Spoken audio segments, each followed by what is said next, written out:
Hello everyone, আসসালামু আলাইকুম। আশা করছি আপনারা সবাই অনেক ভালো আছেন। আমরাও সবাই আলহামদুলিল্লাহ ভালো আছি। আরও একটু ব্লগ ভিডিও দেখার জন্য আপনাদের সবাইকে ওয়েলকাম জানাচ্ছি। তো 2 দিন পরে আপনাদের সাথে ভিডিও শেয়ার করছি।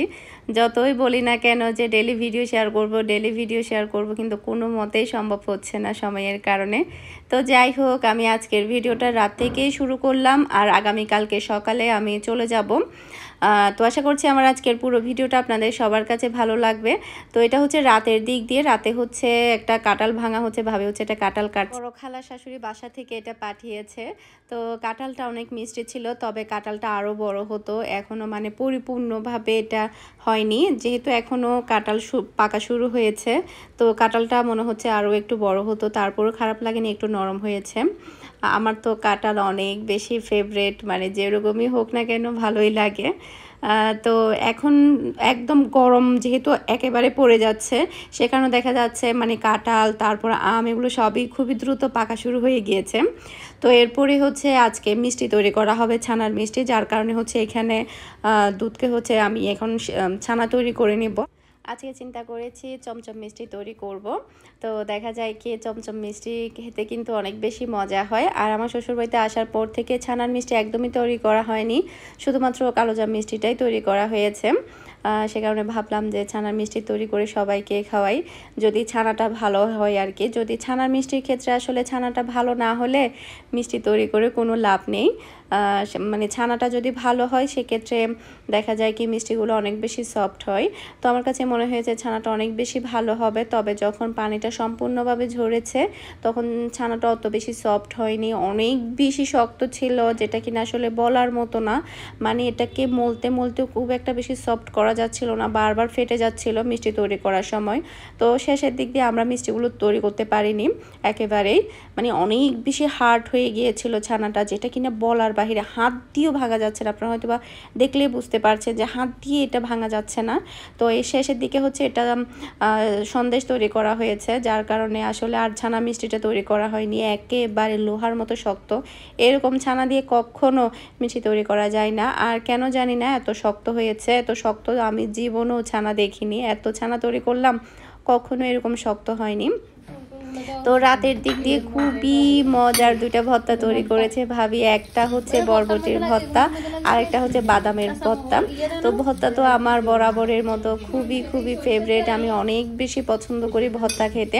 এরপরে হচ্ছে রাতা মুরগি বলতে আমি বলি, কেউ আবার কিছু মনে করবেন যে বড় বড় যে মুরগিগুলো থাকে এগুলাকে হচ্ছে আমাদের চট্টগ্রামে রাতা মুরগি বলা হয়, অন্যদিকে কি বলে আমি জানি না। আমার শ্বশুরবাড়িতেও দেখলাম যে রাতা মুরগি বলে। তো ওটা রান্না করেছিল। তো ওখান থেকে এরপরে হচ্ছে ভর্তা পেলে আসলে মাংসকেও হার মানাবে, আর তেমন কিছুই ভালো লাগে না, ভর্তা পেলেই সব এনাফ, আর কিছু না হলেও চলবে।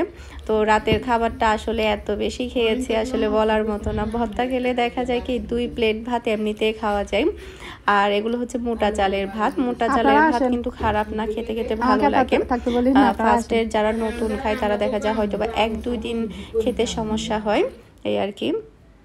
তো এটা হচ্ছে পরের দিন সকালে, এখন হচ্ছে আমরা সকালে নাস্তা করছি। সকালে নাস্তা হচ্ছে খোলাজা পিঠা, এরপরে হচ্ছে কবুতরের মাংস। চট্টগ্রামের দিক দিয়ে হচ্ছে খোলাজা পিঠাটা তৈরি করে না, মোটা চিতল পিঠাটা তৈরি করে, কিন্তু নোয়াখালী অঞ্চলে হচ্ছে ডিম দিয়ে পাতলা এই খোলাজা পিঠাটা তৈরি করে, এটাকে হচ্ছে চিতল পিঠাই বলে মূলত এখানে আর কি। তো হাঁসের মাংস কিংবা হচ্ছে মুরগির মাংস, গরুর মাংস, কবুতরের মাংস দিয়ে খোলাজা পিঠাটা খেতে অনেক বেশি মজা হয়। এরপরে হচ্ছে নারিকেলের গুড়, এরপরে হচ্ছে মিঠাই, এরপরে হচ্ছে নারিকেল, চিনি, এগুলো দিয়েও কিন্তু খাওয়া হয়। আমার শ্বশুর কিন্তু আবার গুড়, নারিকেল, চিনি এগুলো দিয়ে খেতে বেশি পছন্দ করে। আবার আমাদের কাছে মাংস দিয়ে খেতে বেশি ভালো লাগে, মিহিও অনেক বেশি পছন্দ করে মাংস দিয়ে পিঠা। তো এরপরে হচ্ছে আমরা বের হয়ে গিয়েছি চট্টগ্রামের উদ্দেশ্যে। তো এখন হচ্ছে সিএনজিতে, এখন হচ্ছে যাব হচ্ছে ঘাটে। এরপরে হচ্ছে এখন যেহেতু ওয়েদার আলহামদুলিল্লাহ ভালো, চিন্তা করেছি আমরা স্পিড বোটে চলে যাব, কারণ স্পিড বোটে মাত্র 20 মিনিট সময় লাগে, খুব বেশি সময় লাগে না। ট্রলারে দেখা যায় কি অনেকটা বেশি সময় লাগে, 1 ঘন্টা লাগে। আবার অনেক সময় দেখা যায় কি ওয়েদার যদি খারাপ হয় কিংবা নদীর পানি এদিক সেদিক হয়, সেক্ষেত্রে দেখা যায় অনেক সময় টাইমও বেশি লাগে। তো আমরা কিন্তু অলরেডি স্পিড বোটে উঠে গিয়েছি। তো ওয়েদার ভালো হওয়ার কারণে কিন্তু স্পিড বোটে চড়ে অনেক বেশি ভালো লাগছে, একদম শাঁ শাঁ করে চলছে। আর পানিগুলো দেখতে অনেক বেশি সুন্দর লাগছে মাশাআল্লাহ। দেখা যাক কবে গিয়ে পৌঁছাই।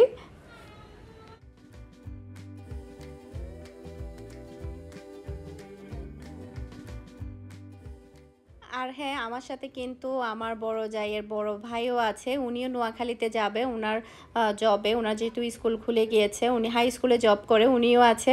অনেকে হয়তো বা চিন্তা করে যে আমি একা আসা যাওয়া করি, আমি কিন্তু কখনো একা আসা যাওয়া করি না। আমি হয়তো বা বাসে করে নোয়াখালী অবধি আসি। নোয়াখালীতে মানে গাড়িতে থাকা অবস্থায় কিন্তু আমার ভাসুরের লোক দাঁড়িয়ে থাকে, এরপরে সিএনজিও ঠিক করা থাকে। দেখা যায় কি গাড়ি থেকে ব্যাগ ট্যাগ নামিয়ে নেয়, সিএনজিতে উঠিয়ে নেয়, এরপরে তো হাতি আসা অবধি তো একদম লোক থাকেই থাকে। কখনো আসলে মানে বাচ্চাদেরকে নিয়ে ঝামেলা হয় না, কিংবা আমার ব্যাগ নিয়ে ঝামেলা হয় না, সবসময় 2-3 জন লোক থাকেই। এরপরে তো আবার নদীর দিক দিয়ে তো আমার ভাবির ভাই ছিলই, আপন ভাই, বড় ভাই।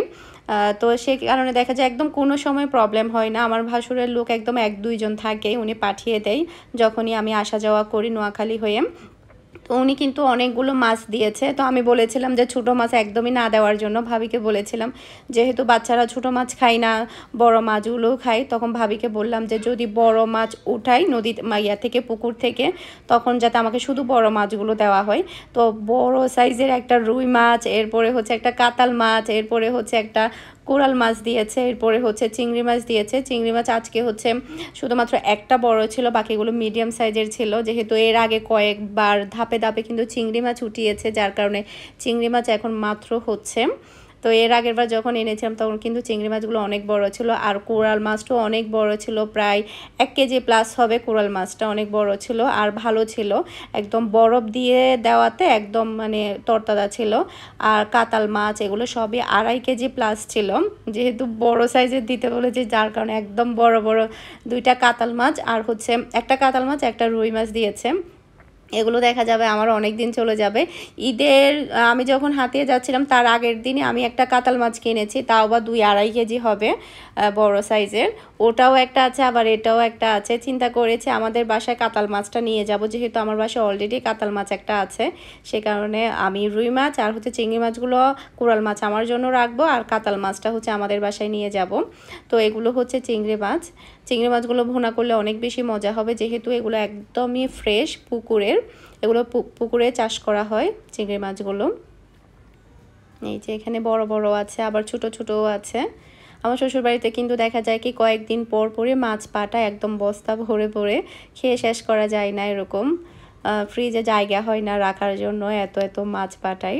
আর চিংড়ি মাছ তো একদম শাকের মতো খাই, ডেইলি চিংড়ি মাছ ভাজি করা হয়। আমি যাওয়ার পর থেকে ডেইলি শুধু চিংড়ি মাছ ভুনা, চিংড়ি মাছ ভুনাই ছিল। আর একটা চিংড়ি অনেক বড় বড় ছিল। তো এরপরে হচ্ছে এখানে কাঁচা আমও দিয়েছে, কাঁঠালও দিয়েছে, ভাবির বাবার বাড়ি থেকে কাঁঠাল দিয়েছিল, ওই কাঁঠালটা আমাকে দিয়ে দিয়েছে।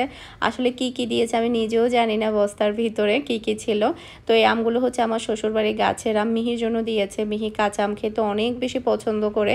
মিহি যখন হাতে হাতে যাচ্ছিল তখন বলছিল আম খেতে যাচ্ছে, কাঁচা আম খেতে দাদুর বাড়িতে। তো কাঁঠালটা আমি মানে কেটে ফেলবো, যেহেতু এটা জার্নি করে এসেছে, যার কারণে এটা একদমই পেকে গিয়েছে। এটা কিন্তু গতকালকে পেকেছিল, তো গরমের কারণে কিন্তু আরও বেশি পেকে গিয়েছে। তো এটা ভেঙে ফেলবো, আমি একটু ফ্রেশ ট্রেশ হয়ে নিই, তারপর এটা ভাঙা শুরু করব। তো দুপুরে যেহেতু আমরা খাবার খাইনি, তো আমাদের বাসা থেকে খাবার পাঠিয়েছে। আমরা বাসায় এসেছি বিকালে। তো এখানে হচ্ছে মুরগির মাংস পাঠিয়েছে, ভাত পাঠিয়েছে, তারপরে হচ্ছে সবজি পাঠিয়েছে। তো এখন হচ্ছে আমরা দুপুরে খাবার দাবার খেয়ে একটু রেস্ট নেব। আর অনেক বেশি খারাপ লাগছে, যেহেতু অনেকটা সময় আমরা কাউন্টারে বসেছিলাম, কারণ এসি বাস পাচ্ছিলাম না, নর্মাল বাসও পাচ্ছিলাম না, কোনো বাসই ছিল না। মানে আমরা মানে মাইজদিতে এসে পৌঁছাই হচ্ছে 12টার দিক দিয়ে, এরপরে আমরা বাসের টিকিট পাই 2টা বাজে। তো সেক্ষেত্রে প্রায় 12টা থেকে 2টায় আমরা কাউন্টারে বসেছিলাম, যার কারণে আসলে শরীরটা অনেক বেশি টায়ার্ড লাগছে। তো এটা হচ্ছে সন্ধ্যার পরে, এখন একটু ফ্রি হয়ে মাথাটা রিল্যাক্স করে এখন কাঁঠালটা ভাঙবো। তো কাঁঠালটা হচ্ছে অনেক ভালো ছিল, আর উপর দিক দিয়ে জাস্ট একটু পচে গিয়েছে গরমের কারণে হয়তো বা। হয়তোবা দেখা যাবে 2-3টা হয়তোবা ফেলে দিতে হবে। আর এত বেশি ছিল, কাঁঠাল ছিল বলার মতো না। মানে দেখা যায় কি, মানে এটার ভিতরে যে ইয়াগুলো থাকে ওগুলাই নেয়, সবই হচ্ছে কাঁঠাল আর কাঁঠাল। এতগুলো ছিল বলার মতো না, আপনাদেরকে দেখাবো আমি। আর বিচিগুলো একটু ছোট ছোট ছিল, এই যে দেখতে পাচ্ছেন একদম পেকে একাকার। আর অনেক বেশি মিষ্টি ছিল কাঁঠালটা, অনেক ভালো লেগেছে কাঁঠালটা খেতে। আর কাঁঠাল ভাঙতে আসলে আমার কোনো মতেই ভালো লাগে না, তবে নিজের ঘরে তো অবশ্যই ভাঙতে হবে, কারণ আটা লেগে যায়, আটাগুলো সহজে ওঠে না, অনেক বেশি ঝামেলা হয় কাঁঠালের আটাগুলো ভাঙতে। তারপরে হচ্ছে 2-3 মানে তেল তেল দিয়ে তারপরে উঠাতে হয়, অনেক বেশি কষ্ট হয় আটাগুলো উঠাতে, উঠতেই চায় না। তো এখানে দেখতে পাচ্ছেন কাঁঠাল আর কাঁঠাল, মানে ইয়াই নেই, কি বলে যে কাঁঠালের কি বলে এগুলাকে, কি বলে ওগুলাই নেই, শুধু বিচি আর বিচি। এতগুলো, এত ঘন বলার বাহিরে। তো এখান থেকে যেহেতু প্রচুর কাঁঠাল বের হয়েছে, চিন্তা করলাম যে এতগুলো তো খেয়ে শেষ করা যাবে না। তো এখান থেকে আমি আমাদের বাসায় কিছু নিয়ে যাব, এরপরে হচ্ছে আমার জন্য কিছু রাখবো, কারণ এতগুলো আসলে একসাথে খাওয়া যাবে না, নষ্ট হয়ে যাবে, যেহেতু কাঁঠালটা একেবারেই পেকে গিয়েছে। তো রাখলে দেখা যাবে আরও নরম হয়ে যাবে, নষ্ট হয়ে যাবে। তাই বক্সে করে আমাদের বাসায় কিছু নিয়ে যাব, তারপরে আমরা এখন কিছু খাবো। আর কাঁঠালের বিচির রসের পিঠা তৈরি করলে কিন্তু অনেক মজা হয়, মিষ্টি বড়া তৈরি করলে অনেক ভালো লাগে খেতে।